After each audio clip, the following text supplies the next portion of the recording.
Hi, everybody. We're talking about homework, and within the next 10 minutes or so, I'm going to give you 6 reasons why you should be doing homework.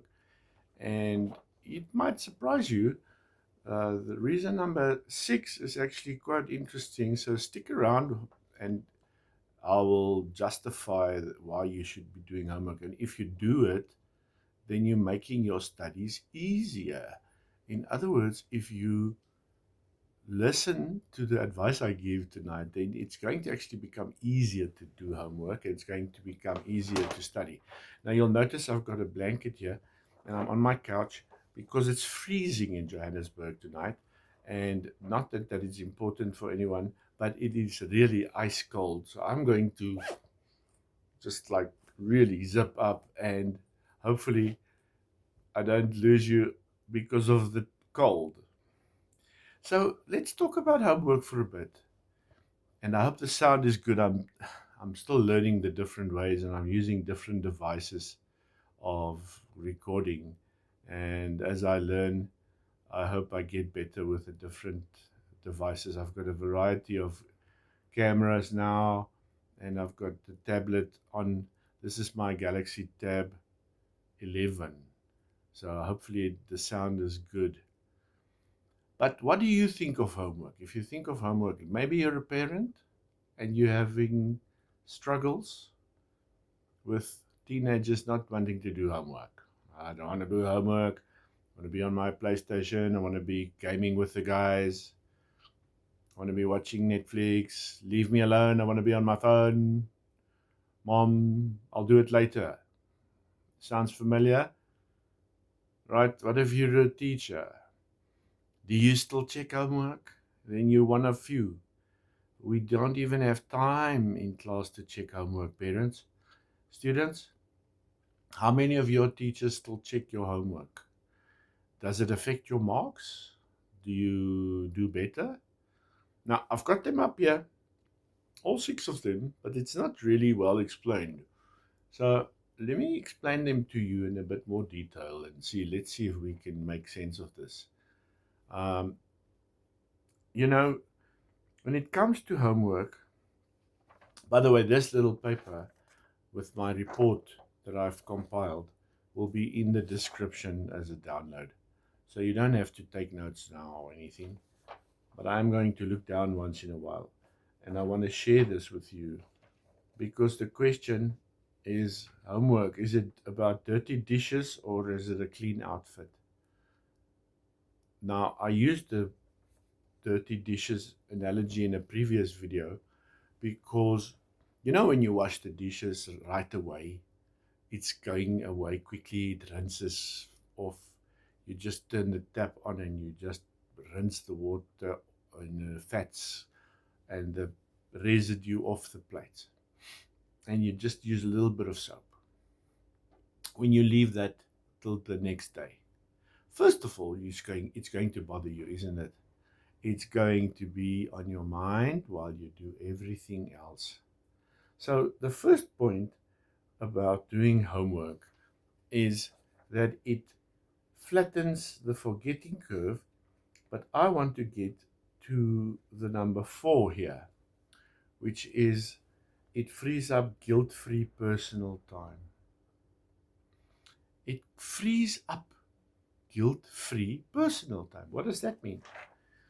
It means that if you do the dishes, then you can relax.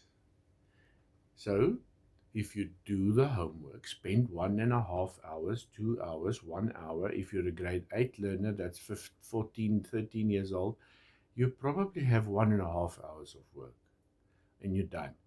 You probably can do it before your parents get home from work.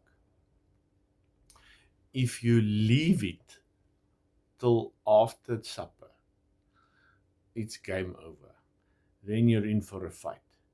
Then it's like, I asked you to wash the dishes. Why is it not washed yet? I asked you to do your homework.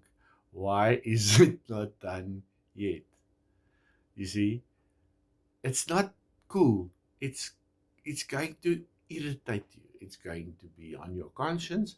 you will not be able to relax. I know that procrastination is fun. For some reason, we enjoy it. Gives me a sense of freedom. I will do it later when it suits me. Okay? You have that feeling of, can I do it when I feel like it? Because I'm a young adult now, and you can't tell me what to do. So I understand it completely. I understand it completely, and I know what it's like. I procrastinate when it comes to marking my exams. It's very ironic because when I go mark matrics, I'm one of the fastest markers out there. I'm retired now, but when it comes to marking, I'm a slow starter and then I catch up with everyone. I do have a few colleagues who are freaks of nature, who have that talent, that gift of being able to mark, look at a memo once or twice, and then they start marking, and you just see ink splattering all over the place. And when the next day comes, they're done. I could never do that. So I understand your pain. I identify with it. Okay. But I think you get my point. Just wash it, wash the dishes, just do the homework, go and sit and do it. Okay.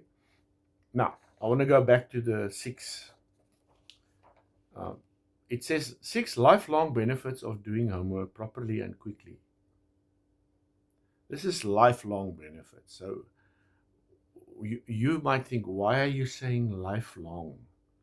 I'm not going to do homework forever. I'm only going to do it at school and then I'm done. Well, learners, students, I'm very sorry. Ask your parents. When you get to university, you're going to have homework.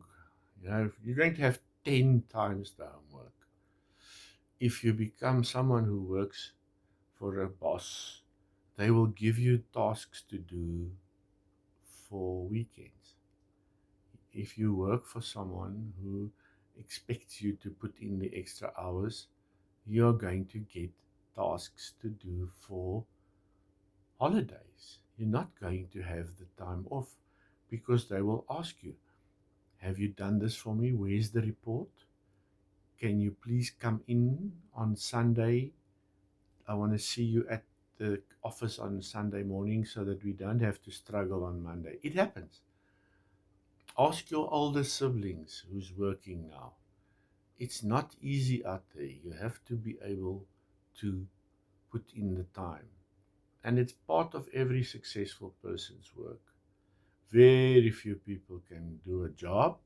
Then they say, okay, now I'm done. I'm not going back. I'm finished for the day. In the old times, it used to be government employees like guys that worked for the railways or the post office or the army, the PFs, permanent force. Ask your grandfather or your father if he was in the army. The PFs would leave the base at 3:30 or 4 o'clock. By 4 o'clock, the place would be empty, and it would be just the troops. Now, homework, in other words, is something that's going to be a part of your life. Whether it's a task that you want to do for yourself to study, if you want to get one of these, okay.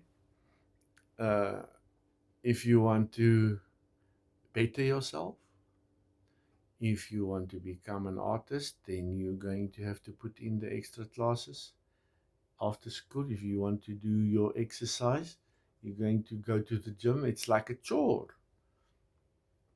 Very few people who are successful and who live balanced lives have lots and lots of free time. You have to plan your day. Chores, shopping, going to the bank, getting your licenses sorted, admin, filing, getting your house clean, cleaning your clothes, cleaning your house, cleaning your car. Okay? We don't all have money to pay someone to clean your car. must be clean. Your house must be clean, must be neat. Okay, wash your clothes, polish your shoes. Things like that is important. Okay, you have to be clean shaven, you have to be neat. And I fight with kids all the time because they think I'm being the policeman at the school. It's because we are training you for adult life. That's number 6. Okay, let's continue. So the first one is actually flattens the forgetting curve. Reviewing and practicing your notes the very day you hear them cuts off the brain's natural decay process. I'm going to read that again. It flattens the forgetting curve. Remember, as soon as you hear something, you start forgetting it, right? As soon as you hear something new that you have just understood, maybe you just learned how to do a specific mathematical equation, then you start forgetting, and that's why the practice is needed. With accounting, you have to make those notes. You have to do the annotations. You have to practice all the types. Comes to physics, you have to learn how to swap those equations around to move between the different quantities, energy, forces, direction, things like that. Reviewing and practicing your notes the very day you hear them cuts off the brain's natural decay process. Spacing out your reviews through daily homework is scientifically proven to double your long-term memory retention compared to one massive cram session. So in other words, if you space your homework out and you do your homework, because remember, your teachers know how to give the homework. You're going to do a little exercise every day because this week's syllabus is sorted. You're going to do 10 different sums for that algebra problem. Number 2, it builds psychological resiliency and momentum. What does it mean to be resilient? It means you bounce back. You have the ability to be flexible, to roll with the punches, right? Adopting a strict schedule and eating your frog, tackling your hardest assignment first thing, creates a massive wave of psychological momentum. Once you break the initial friction of starting, using tools like the 2-minute rule, continuing the work becomes natural and satisfying. It becomes natural and satisfying. Okay, ask someone who does a lot of gymming. You go to the gym, the first few weeks it's a nightmare. I don't know why we ever stop. Because stopping to exercise, then you have to start all over again and get fit. The first few weeks is so sore you can't even move.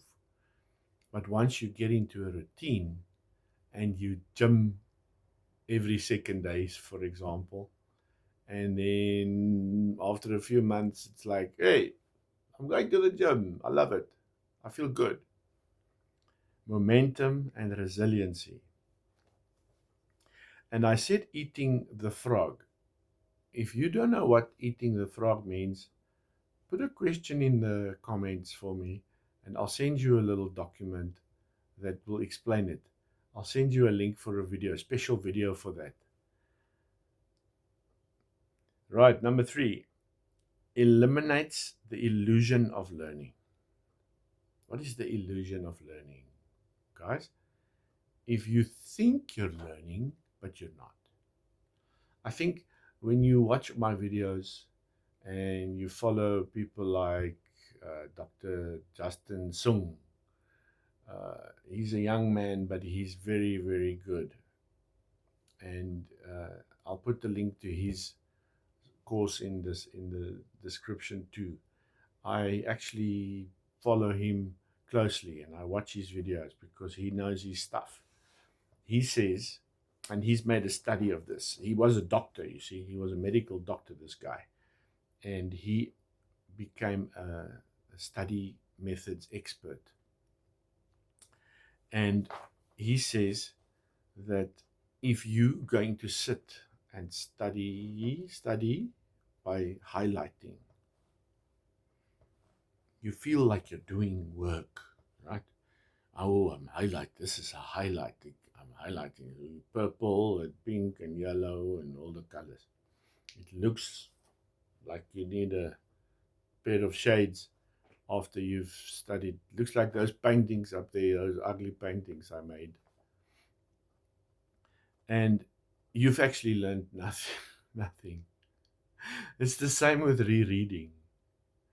When you read, and I'm going to read, and I'm reading, and now I'm reading. It's not studying. You're not going to take in anything. Nothing goes in, nothing stays in the mind. So, what do you have to do? Active recall. Close the books. Write down everything. Blurting. It's called a brain dump. Write down everything. Okay, what did I miss? Oh, no, I missed that one. Okay, let me try again. Okay, blurting method. It's not up there with the best, but it has higher marks than, for example, rereading. You need the big coffee, you see. So let's read this one. Doing practice problems without your notes is a desirable difficulty. Desirable difficulty means it has to be a little hard. It has to be difficult to study. It doesn't have to be so painful that you can't do it, right? It's like going to the gym. It's not easy, but you can take it. You can handle that pain. You push, you pull those barbells up until you feel that pain at the 8th and the 9th and the 10th one. Then you are in the zone where you're now stretching those muscles, and that's when they build. The next day or 2 days later, you've recovered, you feel stronger. They've grown, those muscles. It's like that with your brain. Doing practice problems without your notes. In other words, don't always look, because the notes won't be there when you write the exam, right? That's the whole purpose, is to start learning without looking at the notes the whole time. I actually had a trick. I've forgotten about this. Let me share this as a bonus trick. See it as a bonus trick for you. When you want to study, make yourself crib notes. Okay, that sounds like I'm going to cheat now. But you don't use them. You don't put them in your pocket. You learn the crib notes, and then by the time you write the exam, you throw them away because you've memorized them. So crib notes is like a very succinct, very concise summary, right? So if you have something that you have to study, or you're using mnemonics, okay, to study, put them on little pieces of paper like you would be cheating, but you don't cheat. Please don't cheat. Okay. People who cheat, I don't know how their conscience takes it. Okay, so doing practice problems without your notes is a desirable difficulty. It acts as a diagnostic mirror, immediately pointing out your actual knowledge gaps, so you can fix them before they turn into a low exam mark. Okay, someone used the analogy of a toolbox. You look through your tools and you check if all the spanners are there and all the screwdrivers from small to little, and now you can see, oh no, I've got one missing. Then you put them back in the toolbox, so you have a complete set. Those of you who love first aid, doing first aid, if you have your first aid kit, you've got your list, right? All the items, plasters, bandages, paracetamol, headache tablets, things like that. And then it says, It acts as a diagnostic mirror, immediately pointing out your actual knowledge gaps so you can fix them before they turn into a low exam mark. Does that make sense? Number 4, we're talking homework. We're talking about why you should do it. It frees up guilt-free personal time. We've talked about that. I'm going to read this for you anyway. Students who study late into the night are often trapped in a state of pseudo work, where they are highly distracted and get very little done. What is pseudo work? Pseudo, pseudo, the silent P. It's fake work, right? You're pretending to work. Let's read that again. Students who study late into the night are often trapped in a state of pseudo work where they are highly distracted and get very little done. By working quickly with complete focus, quarantining your phone in another room, and you get your work done in a fraction of the time, allowing you to enjoy high quality guilt-free rest. There you go. So instead of sitting by your desk for 3 hours to please your mom, do 1 hour intense studying with 10 minutes break, 25 minutes, 10 minutes, 25. It's called the Pomodoro technique, right? And I'm going to show you my timer, my new timer quickly. Hold on a second. Okay, I'm back. I've got the little timer here. Here's another one. Now, what makes this one fun is you actually see the time, and you can then, let's say you put it like that, and now it doesn't make a sound, which is wonderful because there's no ticking, but it is moving. And if I turn the alarm on, okay, then this is a perfect timer for the Pomodoro technique, 25 minutes. Okay, now we're going to cheat because we don't have time. So I'm going to put it right there by 1 minute. And then as I read through this, you'll see that in a minute, this is going to go off. You put this right on the table because remember, your phone is now in the other room and you're not distracted by it. This one is a cheapie. You buy it on Amazon or somewhere, and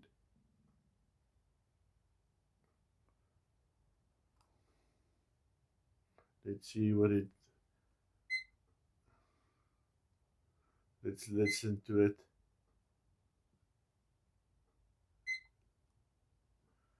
Ach, come on.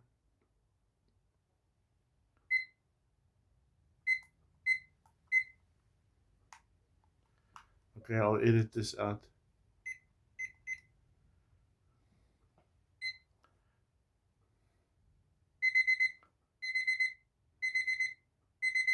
Okay, so get a timer. This one's got a little thingy. I think I had it upside down now.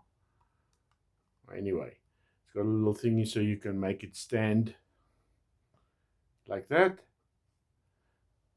Awesome. And once that timer goes off, whether you're done or not, you stop because your brain needs breaks. It's like when the bell goes at school.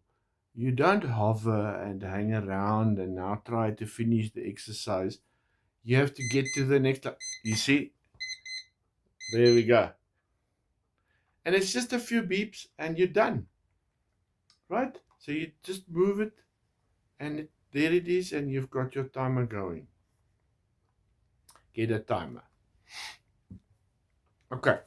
But then you sit for 25 minutes, guys, and you study and you work hard and you focus and you put pressure on yourself. Say, come, let's finish that. When you wash the dishes, do you wash it like this? Let me rinse the glass now. No. You go and you wash the thing. You wash it to finish it. Okay? Don't do it halfway now. Don't do it half-ass job. Okay? make sure you wash it properly. When you put it in that drying rack, it mustn't have streaks on it. Okay. Number 5, it protects your sleep infrastructure. Your sleep infrastructure is the actual save button of your brain. I really want you to, if there's one thing you learn from this video, it is that sleep is not being lazy. Resting, boys and girls, parents, please, teachers, not in class, I'm talking at home. Sleeping is holy time. Sleeping is holy time. Ask your teenagers. They are growing. They will be grumpy if they don't sleep enough. They will be unbelievably moody and tired and exhausted and sluggish if they don't sleep enough. So now you don't do your homework. Now you want to do it in the morning at 4 o'clock. You're not going to have a peaceful night. I've done it. I know. Avoid it at all costs. Sleep is the actual save button of your brain. So once you've done your homework and you go to bed, now your brain puts it into place. It saves it into your hard drive. It is when slow wave and REM sleep consolidate, REM sleep, right? Consolidate fragile short-term memories into permanent long-term storage.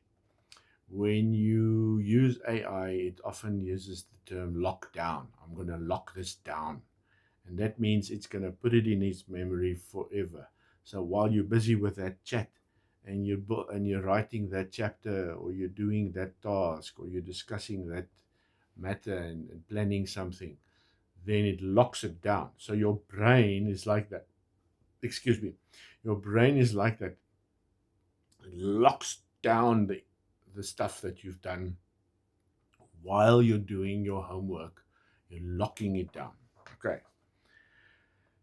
And then it says here, when you do your homework quickly during the day, you avoid late night anxiety.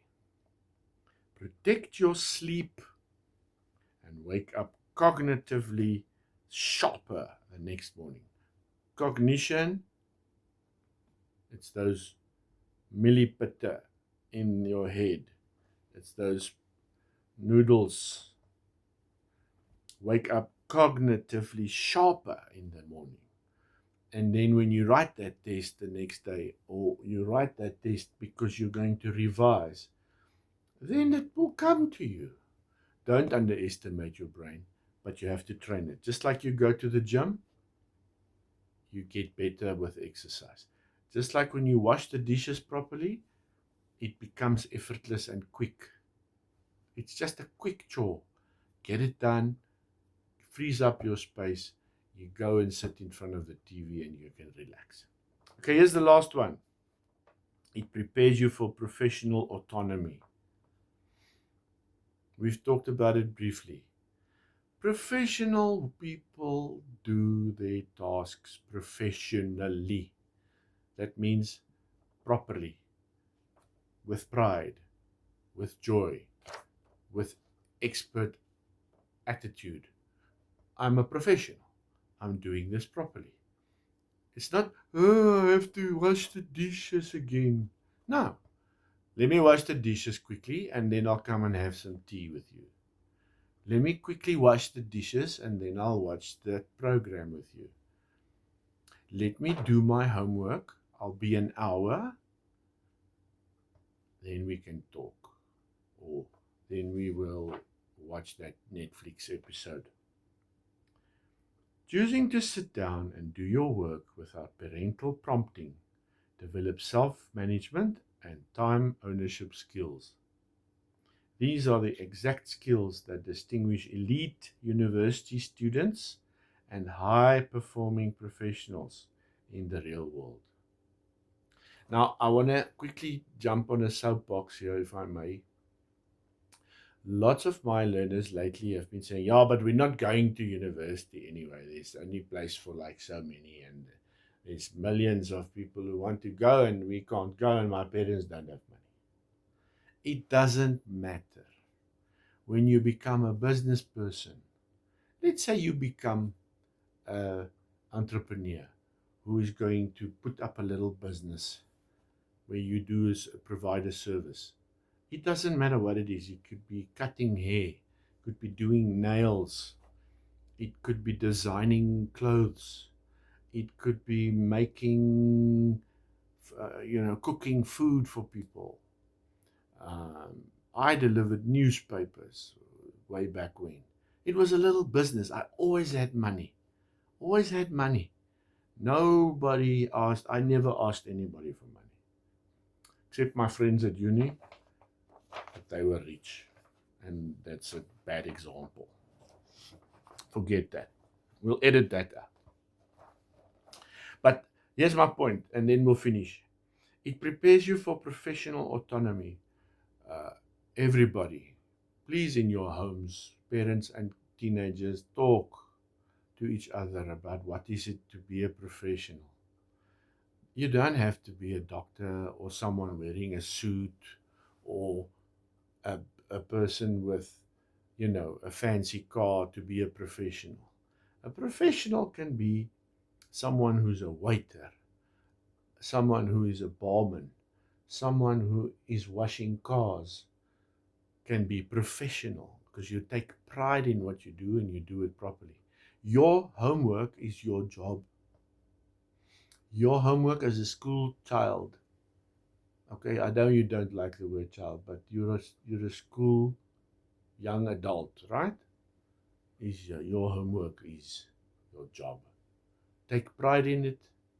See it as something that you love doing, that you do it with care and awareness, and I promise you, you're going to get the results. And then one day, when you are out of school and you start doing courses, I want to predict that there's going to be lots of training in this world that's not formal. Your short courses, your online courses. All courses don't look like this one. They sometimes just a little certificate, but you can put it on your CV because you've learned the skill, and you will have to do homework. So can you, if you have a negative attitude towards homework, please tonight turn to your parents and say, Mom, I'm going to do my homework from now on.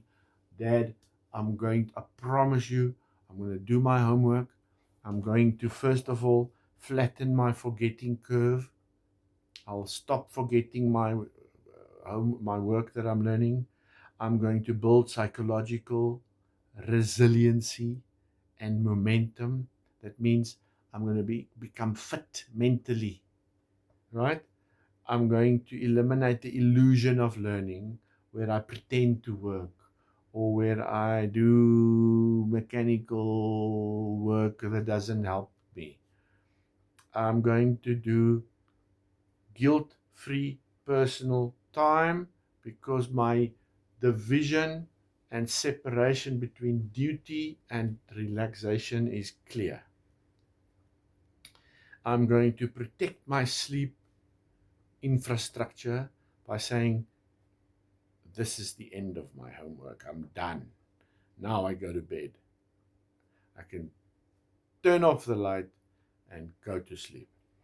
And parents, promise me that you are not going to allow your teenagers to have a phone in their room.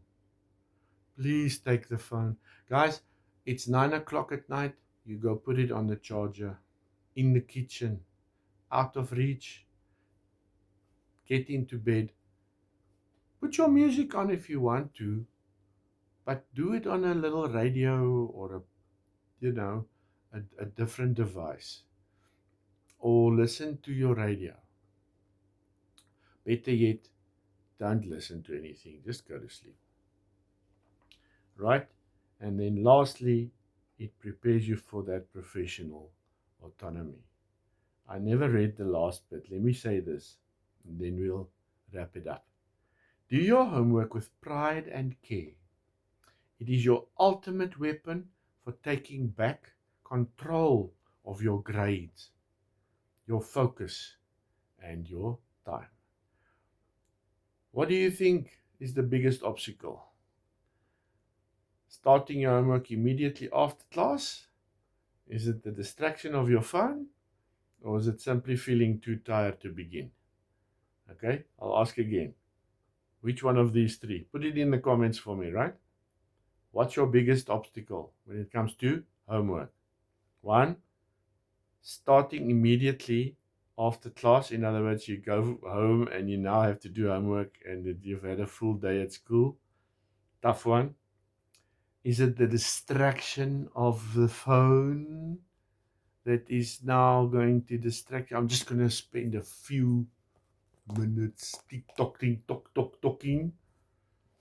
Tough one. Or is it simply exhaustion and you say, I can't. Let me know in the comments which is yours. And teachers, let me know your biggest challenge when it comes to checking homework and how you get your kids. Tell us how you get your kids to do their homework. Okay? And parents, let me know what your secret is. If your child is doing their homework, let us know what your secrets are. I hope you learned something, and I hope that, there's a video here somewhere that you can watch that's going to be in the same category, and I hope that you've learned something. Download this little report. It's a powerful piece of writing. It sums up a lot of things that we don't think of regularly. Download it, and it's also linking you to a few other special offers on my website, laurensbreitenbach.com. Thank you for listening and watching. Have a wonderful evening.